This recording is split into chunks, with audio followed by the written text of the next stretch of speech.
Game over.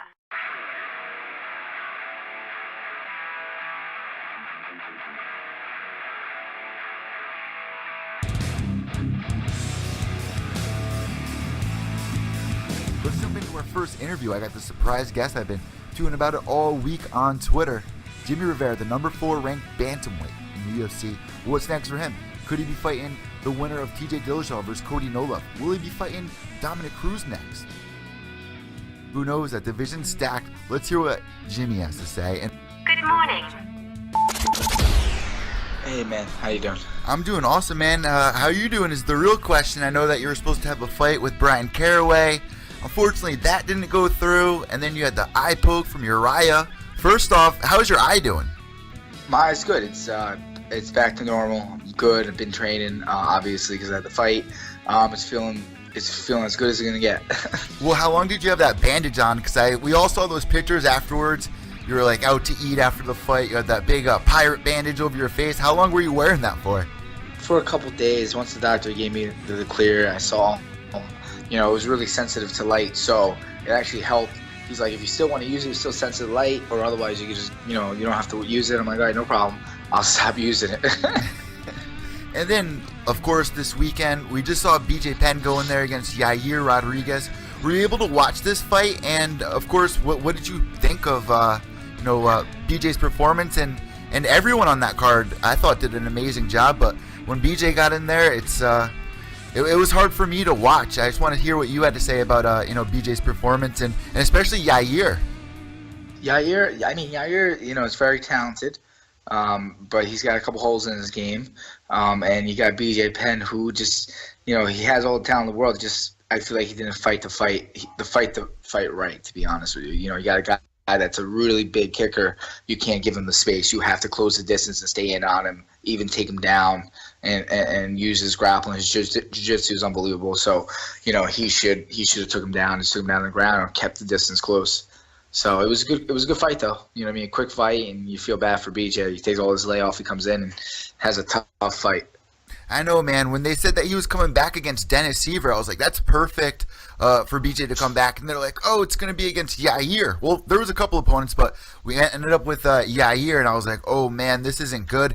It almost reminded me of the Johnny Hendricks versus Wonder Boy fight in a way. He just didn't have an answer for those kicks. He didn't know what to do in there. Of course, you were supposed to have your fight with Caraway. What do you think happened, with Brian? Why do you think this fight fell through? I think he was just looking for any way out. You know what I mean?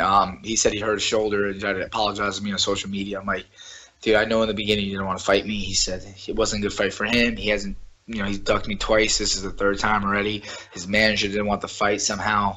Maybe he was forced into the fight and he took it. But literally 2 weeks before the fight, he's, out and says he hurts his, labrum. He tore some. I just think he was looking for whatever way he could to get out of the fight. This dead and son, because, he's saying, oh, his doctor said no, this and that. I'm like, your doctor recommends whatever you want, recommends whatever you say at the end of the day. If you want to compete, you can go compete. I know plenty of doctors come from being in sport where, be like, I'll find a doctor that's going to let me compete and fight. So what do you think you're going to be doing next? I mean, this fight fell through. I love this fight. You've been having an amazing career. Nonetheless, I mean, a lot of my fans remember you from King of the Cage, Ultimate Fighter, which Caraway was on that season, if I remember right. Yeah. Right. So, what do you think's next for you? Where are you heading right now? I don't know. I'm hoping. I was hoping, maybe get a push for the title fight, but you see Cody and TJ fighting for it, so it's okay. So, the next best thing is, either finally get to fight Caraway or even better, get to fight Dominick Cruz and. Let him think it's his tune-up fight, but then do the same thing I did to Faber and retire him too. That'd be great. It doesn't matter whoever they put in front of me. I train for it. I'm going to beat him. But obviously I want to keep propelling forward and keep going forward. So, if obviously Caraway didn't want to take the fight, this is the third time. He even faked the injury to get out of a fight. So I did the most logical sense is to fight Cruz and make that the next step and keep propelling up. How do you think you would match up against Dominick? Of course, we all know he has got that amazing footwork, and then that fight with Cody I mean, he wasn't playing his game like we said at the beginning of the interview with BJ. I mean, were we're usually used to seeing him play more defensive style, and in this he was getting emotional. It seemed like he wanted to, shut Cody down. He was getting frustrated. How do you think you would match up against Dominick Cruz?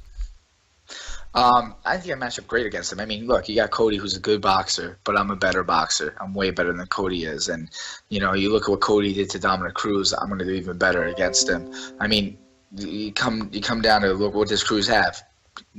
Some simple strikes who are not effective at all because he doesn't even plant his feet and to set up his takedown. That's it.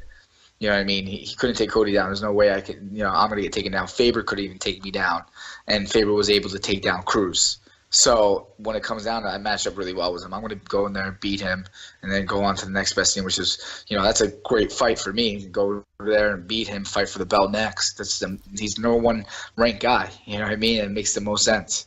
I got to ask you, man, what was it like, stepping in there with Uriah? Because you're my age, and I remember in high school I was a huge fan of Uriah Faber. He was like the poster boy for MMA. And, you step in there and you've had an amazing career. Everyone has been talking about you for the past couple of years. Me and Steve Reichel from Cage-Side Submissions were like, here we go. This is Jimmy's chance.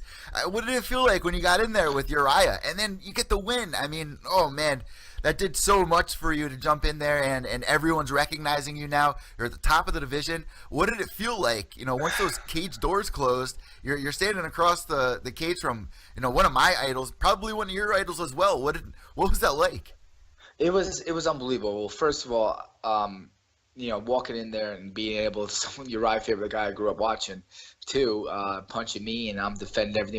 It was unbelievable. I'm like, all right, now he's attacking me and trying to hit me and stuff, and I'm defending. I'm like, man, this guy has nothing for me. It was crazy. It was unbelievable, but it was still. I was shocked, like starstruck at the beginning. I said I wouldn't get it, but I did anyway. It was kind of hard, and as the rounds went on and as the time went on in the round, I started putting it on more until that third round where I had one eye, and I had to play it safe a little because I'm fighting with one eye. I got to do, it's kind of hard, So, but I was able still to finish him and beat him, and I think honestly, I went in there, I beat him, and I didn't get that much recognition. I got more recognition not taking a fight this past weekend than being a legend that's been around forever, which is, I think it's some bullshit, but it is what it is. You know what I mean? They wanted me to fight some schmagoo or some nobody. Both people were nobodies, and it wasn't going to help me at all. It was just a paycheck. And I tell people all the time, I've been in this sport. I got signed almost 2 years ago. I fought Marcus Brimage on a 2-week notice. Yeah. Then I fight Pedro Munoz in his hometown in Brazil, Sao Paulo, Brazil.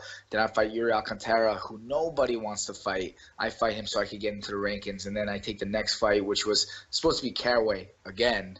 Caraway says, no, I don't want to fight him, and leads me to Uriah Faber because they gave me 4 other choices. After that was, Eduardo, Dotson, Sterling, or Faber. I'm like, that's a no-brainer. I want to fight Faber. Why would I fight anybody else? He's at the top of the list. So, when they gave me the alternates, it just, it didn't make sense. I jumped the gun a little bit. My emotions got over me because, I trained through November where I didn't get, I got married in November, didn't get to enjoy my honeymoon, didn't get to enjoy Thanksgiving, Christmas time, didn't get to enjoy New Year's. I was in bed before the ball dropped. Now 2 weeks before the fight, Kerry says, I hurt my shoulder, which is bullshit. He's just fucking scared at the end of the day, and he's a little pussy, but that's what it is. So it was crazy to go in there, Faber, and grow up watching him, and go in there and get the W. Obviously meant the most, and I was upset I didn't get to knock him out, but my coach put in the best words: if you didn't knock him out, if you would have knocked him out, everybody would thought I got lucky. The fact that I beat him 30-27 all 3 rounds shows you I didn't get lucky. You know what I mean? And that's why I said, there's no point fighting Cruz,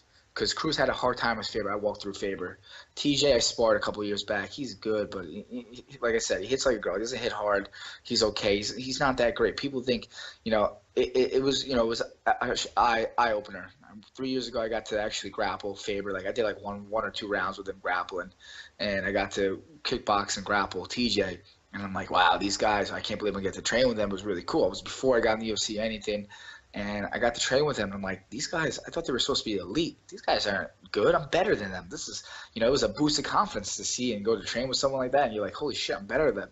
You know what I mean? And after that, I fought in Sao Paulo, Brazil, and I met Mark Henry. And I got to go train with Frankie Edgar. And I'm like, Frankie's good, but I'm like, I could stand toe-to-toe with Frankie. I'm like, so it's like you see this and it's a confidence booster. And sometimes you put the people on a pedestal, but you realize they're the same as you, first of all.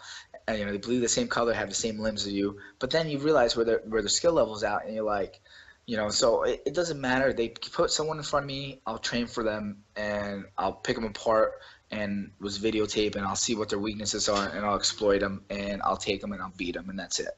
Well, Cody was kind of saying the same thing about TJ, and I can see that. TJ finishes guys later on in the fight, usually like the third or fourth. Cody and Olive going in there finishing guys. Faber, a lot of people don't even give a lot of credit to, but he'll beat anybody who isn't holding that belt around his waist. And you went in there. That's not true.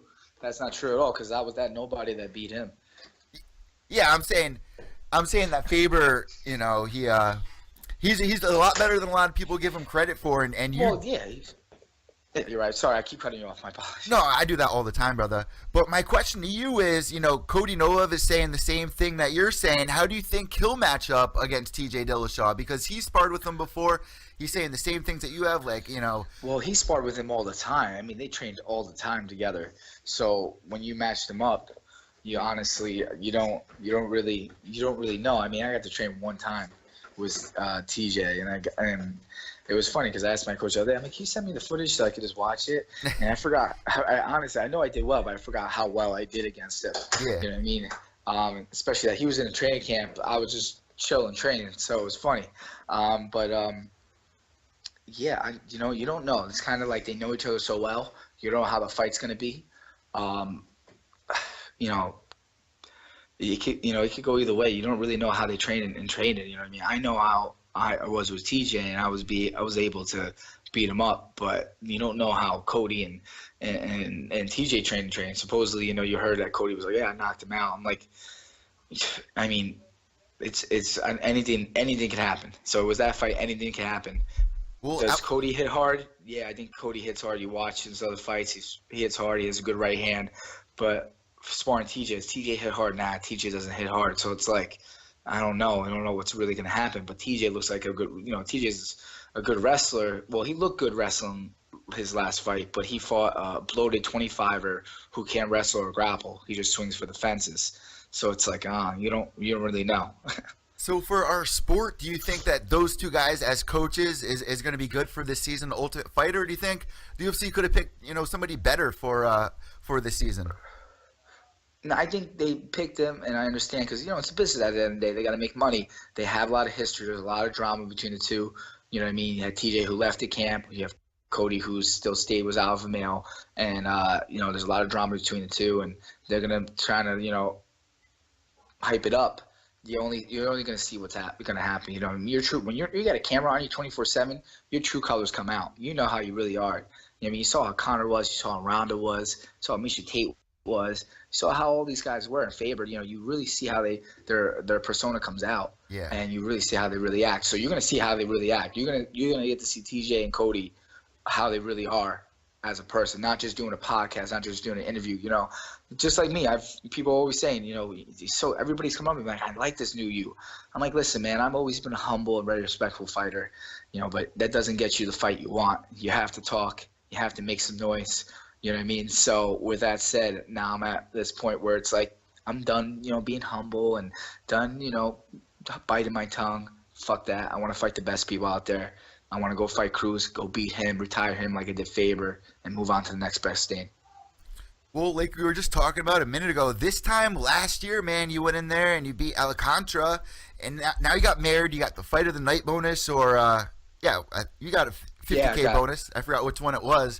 But yeah, it was last January. Yep. What did you do with that bonus? I mean, that's awesome to put in your pockets. You're a newlywed, so what have you been doing with that? Went to my house. Went to my house. Yeah, nothing special. You try to pay that thing off as fast as you can. Went to my house.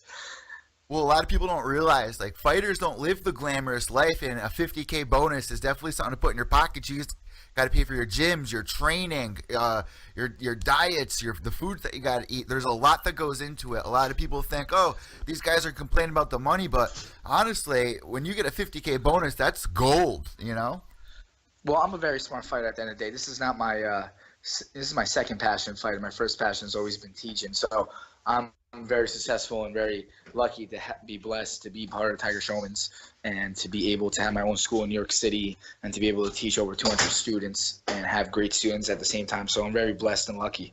about that. Well, as we get towards the end of this interview, I have to step out of the octagon for a second. You're from the East Coast. I'm from the East Coast. What have you been up to around here, man? It's been freezing. It's been snowing. Have you been enjoying the weather? It's effing cold. You know, I wasn't going to enjoy going to Phoenix, go to beat up Caraway and enjoy some warm weather, but obviously that didn't happen. So I've just been training and teaching and, just spending time with the family and, running errands on the weekends when I'm off from work, and I'm not training. It's the same old stuff, different day. Really, it's nothing too out of the norm for me. You know what I mean? Once in a while, spend some time with family on a Sunday or do stuff around the house. Teach Monday through Saturday and train Monday through Saturday. Any kids on the way? You think you're gonna have a kid? No this kids, year? no kids. I want to retire first, spend a year or two without a kid, and then have a kid. There you go. That's the way to go. So as we wrap up this interview, man, what I like to do is hand the imaginary microphone over to my guest. If you have any shout outs, anything that I missed, your social media tags, the floor is all yours now, Jimmy.